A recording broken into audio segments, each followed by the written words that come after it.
കുട്ടികൾക്കൊക്കെ സ്കൂൾ അടച്ചിരിക്കുകയല്ലേ, ഈ സമയമാണ് ഒരു വൺ ഡേ ട്രിപ്പൊക്കെ പ്ലാൻ ചെയ്യാനായിട്ട് ഏറ്റവും ബെസ്റ്റ് ടൈം. ട്രിവാൻഡ്രം അതുപോലെ തന്നെ കൊല്ലം ആ ഒരു പരിസരത്തുള്ളവർക്കൊക്കെ ഒരു ഹാഫ് ഡേ കൊണ്ടോ അല്ലെങ്കിൽ മാക്സിമം വൺ ഡേ കൊണ്ടോ പോയി വരാൻ പറ്റുന്ന ബ്യൂട്ടിഫുൾ സ്പോട്ടാണ് നമ്മൾ ഇന്ന് കാണാൻ പോകുന്നത്. ഇത് വേണമെങ്കിൽ നമുക്ക് ഇതിൻ്റെ കൂടെ തന്നെ വേറെ ഒരു പ്ലേസ് കൂടെ പരിസരത്തുള്ള ഒരു പ്ലേസ് കൂടെ നമുക്ക് ക്ലബ് ചെയ്തും പോകാം. കാരണം ഒരു ഹാഫ് ഡേ മതി കേട്ടോ ഇത് കണ്ടുവരാനായിട്ട്. ഇതാണ് പേപ്പാറ ഡാം.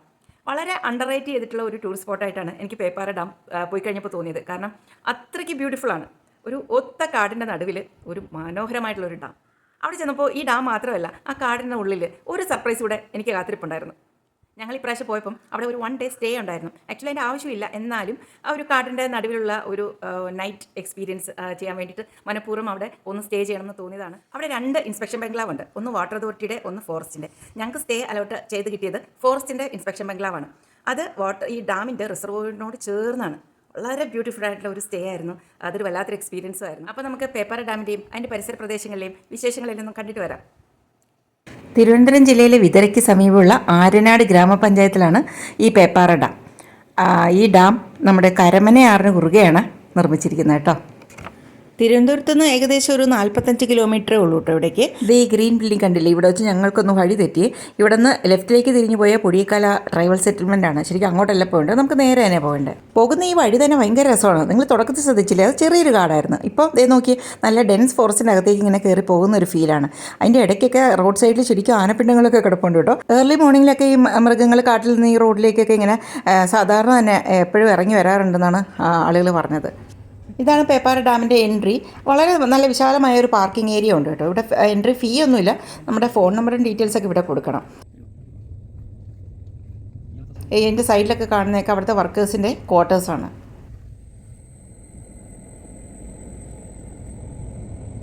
അങ്ങനെ നമ്മൾ ഡെസ്റ്റിനേഷനിലെത്തി. ഇതാണ് ഫോറസ്റ്റിൻ്റെ ഇൻസ്പെക്ഷൻ ബംഗ്ലാവ്. ഒരു ചെറിയ ഒരു കെട്ടിടമാണ്, ഒരു സിംഗിൾ സ്റ്റോറിയുടെ. അത് കണ്ടില്ലേ, ആ കെട്ടിടം ഇരിക്കുന്ന ലൊക്കേഷൻ ഒന്ന് നോക്കി, ആ റിസർവോയറിനോട് ചേർന്നാണ്. ചെന്നപാടെ ആ എക്സൈറ്റ്മെൻറ്റിൽ അപ്പം തന്നെ ആ സൈഡിൽ കൂടെ, അതായത് ആ ഇൻസ്പെക്ഷൻ ബംഗ്ലാവിൻ്റെ സൈഡിൽ കൂടെ ഒരു ചെറിയൊരു വഴിയുണ്ട്. അതിൽ കൂടെ നടന്നു കഴിഞ്ഞാൽ ഈ റിസർവോയറിൻ്റെ തീരത്തെത്താം. ഞാൻ അവിടെ ചെന്നിട്ട് ഇങ്ങനെ നോക്കുമായിരുന്നു. എന്തൊരു ഭംഗിയായിരുന്നറിയോ ആ കാഴ്ച. ചീവിടിൻ്റെ ഒച്ച കേട്ടോ, ഇതാണ് ആ കാടിൻ്റെ ശരിക്കുള്ള സംഗീതം.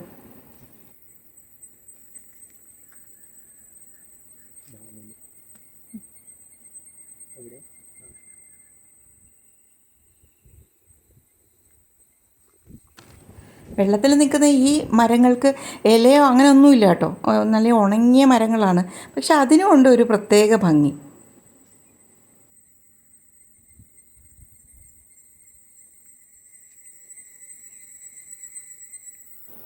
കണ്ണെത്താ ദൂരത്ത് ഇങ്ങനെ നീണ്ടു നിവർന്ന് കിടക്കുന്ന ജലപ്പരപ്പും ചുറ്റും നല്ല നല്ല പച്ചപ്പും അതേപോലെ തന്നെ കാടിൻ്റെ നല്ലൊരു മണവും തെളിഞ്ഞ ആകാശവും ശാന്തമായ പ്രകൃതിയും വല്ലാത്തൊരു പോസിറ്റീവ് വൈബായിരുന്നു. ചെറിയ മഴയൊക്കെ ഉള്ള ദിവസങ്ങളിലായിരുന്നു ഞങ്ങൾ ഈ പേപ്പാറ വിസിറ്റ് ചെയ്തത്. പക്ഷേ എന്നാൽ ഇപ്പോൾ നമ്മൾ അന്തരീക്ഷം നല്ല തെളിഞ്ഞിരിക്കുവാണ്.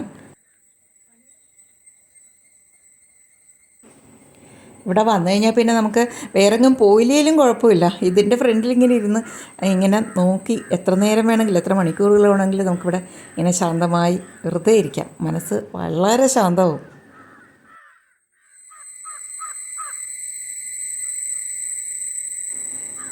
നിങ്ങൾക്ക് ഈ ചീവിടിൻ്റെ ഒച്ച ഇഷ്ടമാണോ? എനിക്ക് ഭയങ്കര ഇഷ്ടമാണ് ഈ ചീവിടിൻ്റെ ഒച്ച. എന്താണെന്നറിയില്ല, ഇങ്ങനെ കൂട്ടത്തോടെ ഇങ്ങനെ കരയുമ്പോഴേ അതിനൊരു പ്രത്യേക ഒരു സംഗീതം ഉണ്ടെന്ന് എനിക്ക് തോന്നാറുണ്ട്. 1983 പേപ്പാറ ഡാം നിലവിൽ വന്നത്. ഇവിടുത്തെ വിസിറ്റിംഗ് ടൈം എന്ന് പറയുന്നത് 8 തൊട്ട് 5:30 വരെയാണ് കേട്ടോ. എത്ര നേരം ഈ ഭംഗി ഇങ്ങനെ ആസ്വദിച്ചിരുന്നെന്ന് എനിക്ക് പോലും അറിയില്ല. മനസ്സിന് അത്രയ്ക്കൊരു ശാന്തതയാണ് എനിക്കിവിടെ ഇരിക്കുമ്പോൾ അനുഭവപ്പെട്ടത്. സമയം സന്ധ്യയോട് അടുക്കുന്തോറും പ്രകൃതിയും അതിൻ്റെ ഭംഗിയും ഇങ്ങനെ മാറിക്കൊണ്ടേയിരുന്നു. ഓരോന്നും ഓരോ തരം ഭംഗിയായിട്ട് എനിക്ക് തോന്നിയത്. വെളിച്ചത്തിൻ്റെ ആ ഒരു വ്യതിയാനം പ്രകൃതിയിൽ വല്ലാത്ത ഒരു തരം മായാജാലമാണ് സൃഷ്ടിച്ചുകൊണ്ടിരുന്നത്. സന്ധ്യയാവും തോറും ചീവിടുകൾ കൂടുതൽ ആക്റ്റീവായി കൊണ്ടിരിക്കുക.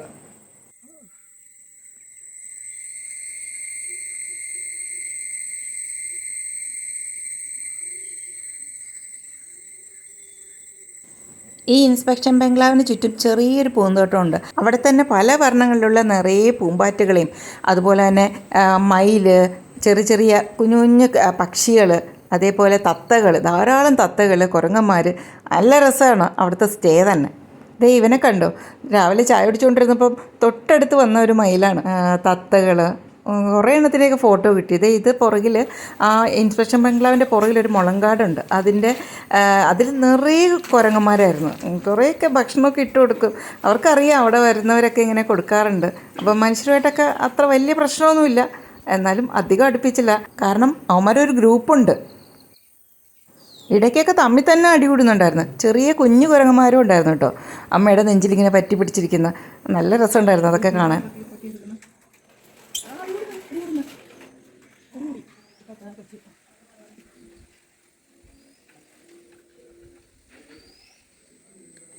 ഇങ്ങനത്തെ അട്ടകളെ ഇവിടെ ധാരാളം കാണാം.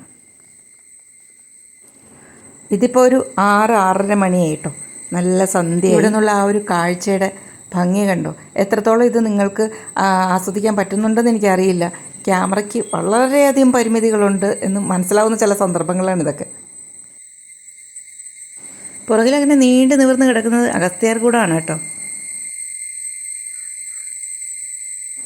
പിറ്റേ ദിവസം രാവിലെയാണ് ഞങ്ങൾ പേപ്പാറ ഡാം ശരിക്കും കാണാനായിട്ട് പോയത്.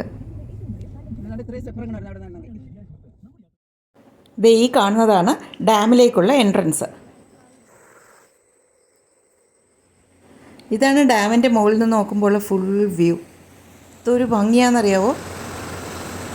ഇതാണ് ഡാമിൻ്റെ ഷട്ടർ. ഇപ്പം ഷട്ടർ തുറന്നിട്ടില്ല. ഇവിടെ 4 ഷട്ടറുകളാണുള്ളത്. അതിന് ജലനിരപ്പ് ഉയരുമ്പോൾ ആ ഷട്ടറുകൾ ഉയർത്തിയിട്ടാണ് അതിൻ്റെ ആ ഒരു വെള്ളത്തിൻ്റെ ലെവൽ കൺട്രോൾ ചെയ്യുന്നത്. അരുവിക്കര ഡാമിലേക്ക് വെള്ളം എത്തിക്കുന്നത് ഇവിടെ നിന്നാണ്.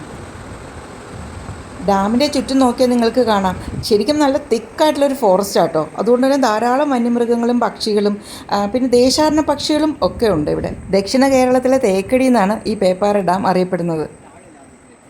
നല്ല ഇടതൂർന്ന കാട്, വെള്ളം, മേഘം, മലനിരകൾ, ചീവിടിൻ്റെ ഒച്ച.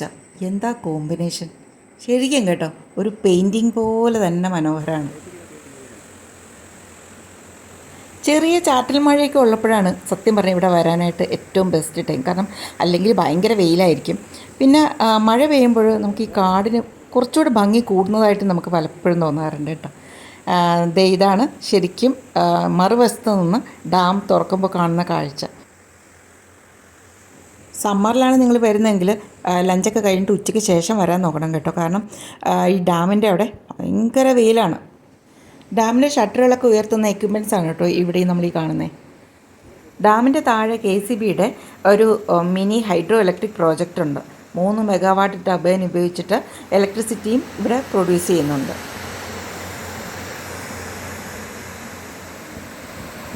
ഡാമിൻ്റെ മുകളിൽ നിന്ന് ഈ താഴേക്കുള്ള ഈ ഒരു കാഴ്ചയുണ്ടല്ലോ, അതിമനോഹരമാണ്. നമ്മൾ ഈ സിറ്റിയിൽ നിന്നുള്ള ഭയങ്കര ഒരു മാഡ് റഷിൽ നിന്ന് നമ്മൾ ഇങ്ങനെയുള്ള സ്ഥലങ്ങളിൽ വരുമ്പോൾ നമ്മുടെ മനസ്സ് തന്നെ വളരെ കാം ആൻഡ് ക്വയറ്റാവും. ഉറപ്പായിട്ടും നിങ്ങൾ നേരിട്ട് വന്ന് ഈ ഡാം ഇവിടെ ഇതിൻ്റെ പരിസരമൊക്കെ കാണണം കേട്ടോ. ഇതൊരു ശരിക്കും പറഞ്ഞാൽ എക്സ്പ്ലോർ ചെയ്യേണ്ട ഒരു പ്ലേസ് തന്നെയാണ് ഇവിടെ നിന്നുള്ള വ്യൂ. ഞാൻ ഒന്നുകൂടെ ഒരു റൗണ്ട് ഇങ്ങനെ കാണിച്ചു തരാവേ. നല്ല രസമാണ്. തുടക്കത്തിൽ ഞാൻ പറഞ്ഞത് ശരിയല്ലേ, ഒരു ഒത്ത കാടിൻ്റെ നടുവിലാണ് ഈ ഡാം. ഡാമിൽ ഒരു 45 മിനിറ്റ്സോളമൊക്കെ സ്പെൻഡ് ചെയ്തതിന് ശേഷം പിന്നെ അതിൻ്റെ പരിസര പ്രദേശമൊക്കെ ഒന്ന് എക്സ്പ്ലോർ ചെയ്യാനായിട്ട് ഇറങ്ങി. ഇത് ഫോറസ്റ്റ് ഡിപ്പാർട്ട്മെൻറ്റിൻ്റെ പരിധിയിൽ വരുന്ന സ്ഥലമാണ്. അതുകൊണ്ട് പ്രൈവറ്റായിട്ടുള്ള വേറെ വണ്ടികളൊന്നുമില്ല. അതുകൊണ്ട് നല്ല രസമാണ്, വളരെ ശാന്തമാണ്. കാടിൻ്റെ സംഗീതം മാത്രം. അവിടെ ഞാൻ മറ്റൊരു അത്ഭുതം കൂടെ കണ്ടെത്തി. കാടിൻ്റെ ഉള്ളിലേക്ക് വരുന്തോറും വലിയ വൃക്ഷങ്ങളും അതുപോലെ തന്നെ കാടിൻ്റെ മൃഗങ്ങളുടെയും ചീവിടിൻ്റെയും ഒച്ചയും മാത്രമേ ഉള്ളൂ. ആ സ്ഥലത്ത് ഒരു ചെറിയ ക്ഷേത്രം. എനിക്ക് ശരിക്കും വിശ്വസിക്കാൻ പോലും പറ്റിയില്ല. കാരണം നമ്മളിവിടെ ഒരു ക്ഷേത്രം ഇങ്ങനെ പ്രതീക്ഷിക്കുന്നേ ഇല്ലല്ലോ. KCBയുടെ ഒരു മിനി പ്രോജക്റ്റ് ഉണ്ടെന്ന് ഞാൻ നേരത്തെ പറഞ്ഞില്ലേ, അവിടേക്ക് പോകുന്ന വഴിക്കാണ് ഈ അയ്യപ്പ ക്ഷേത്രം. ഇവിടെ മനുഷ്യരുടെ ഒരു പൊടി പോലും ഞാൻ കണ്ടില്ല. എനിക്ക് തോന്നുന്നു ഇവിടുത്തെ ആ ഒരു ജീവനക്കാർ, ക്വാർട്ടേഴ്സിലൊക്കെ താമസിക്കുന്ന ജീവനക്കാർക്ക് വേണ്ടി മാത്രമാണ്, അവർ മാത്രമായിരിക്കും ഈ ഒരു ക്ഷേത്രത്തിൽ ദർശനത്തിന് വരുന്നത്. അയ്യപ്പന് കാനനവാസൻ എന്നൊരു പേരുള്ളതറിയാലോ, അത് അന്വർത്ഥമാക്കുന്ന ഒരു ക്ഷേത്രം. അവിടെ കുറേ നേരം ഞാൻ സ്പെൻഡ് ചെയ്തു കേട്ടോ. അവിടെ ചുറ്റും ഇങ്ങനെ കുറേ അപൂർവമായ നല്ല ഭംഗിയുള്ള കാട്ടുചെടികളും പൂമ്പാറ്റകൾ എന്തെല്ലാം വർണ്ണത്തിലാണെന്നറിയും, എന്തൊക്കെ കളർ കോമ്പിനേഷനാണ്. പ്രകൃതി കാണിച്ചു തരുന്ന ചെറിയ ചെറിയ അത്ഭുതങ്ങളാണ് ഈ പൂമ്പാറ്റകൾ. ഇത് ഈ നീല പൂമ്പാറ്റയെ നോക്കി എന്തൊരു ഭംഗിയാണ്. അതുപോലെ തന്നെ കുഞ്ഞ അണ്ണാന്മാർ, ഒരു മലയണ്ണാനെ കണ്ടു കേട്ടോ അവിടെ. പിന്നെ തത്തകൾ ഇഷ്ടം പോലെ ഉണ്ടായിരുന്നു, ഇഷ്ടം പോലെ. അങ്ങനെ എനിക്ക് സത്യം പറഞ്ഞാൽ ഇവിടെ നിന്ന് പോരാൻ തോന്നുന്നില്ല. അത്രയ്ക്ക് ഭംഗിയുള്ള ഒരു അതിനിഗൂഢമായ ഒരു ഗന്ധർവന്മാരും യക്ഷിയൊക്കെ ഉള്ള ഒരു സ്ഥലം പോലെ എനിക്ക് തോന്നി. ചെറിയ വട്ടമുള്ളതുകൊണ്ടായിരിക്കും. എന്നാൽ നീ ഇവിടെ തന്നെ നിന്നോന്ന് പറഞ്ഞ് ഉണ്ണി കയറി കയറി. അങ്ങനെ ഇപ്പോൾ രക്ഷപ്പെടണ്ടെന്ന് പറഞ്ഞാൽ ഞാനും പുറകെ കയറി കയറി. അപ്പോൾ ട്രിവാൻഡ്രം പരിസരത്തുള്ളവരൊക്കെ വൺ ഡേ ട്രിപ്പ് പ്ലാൻ ചെയ്യുന്നുണ്ടെങ്കിൽ നിങ്ങളുടെ മനസ്സിൽ ഈ ഒരു സ്ഥലം മസ്റ്റായിട്ട് വേണം. പിന്നെ വരുമ്പം സ്നാക്സും അങ്ങനെ എന്തെങ്കിലുമൊക്കെ കുടിക്കാനുള്ള വെള്ളമൊക്കെ കൊണ്ടുവരണം കേട്ടോ. കാരണം ഇതിൻ്റെ 7 അയലത്ത് ഒരൊറ്റ കട പോലുമില്ല. അപ്പോൾ ഈ ഒരു വീഡിയോ നിങ്ങൾക്ക് എല്ലാവർക്കും ഇഷ്ടമായെന്ന് വിചാരിക്കുന്നു. അപ്പോൾ ഇതുപോലെ മറ്റൊരു ഇൻട്രസ്റ്റിംഗ് വീഡിയോ ആയിട്ട് നമുക്ക് വീണ്ടും കാണാം. അതുവരെയും ബൈ.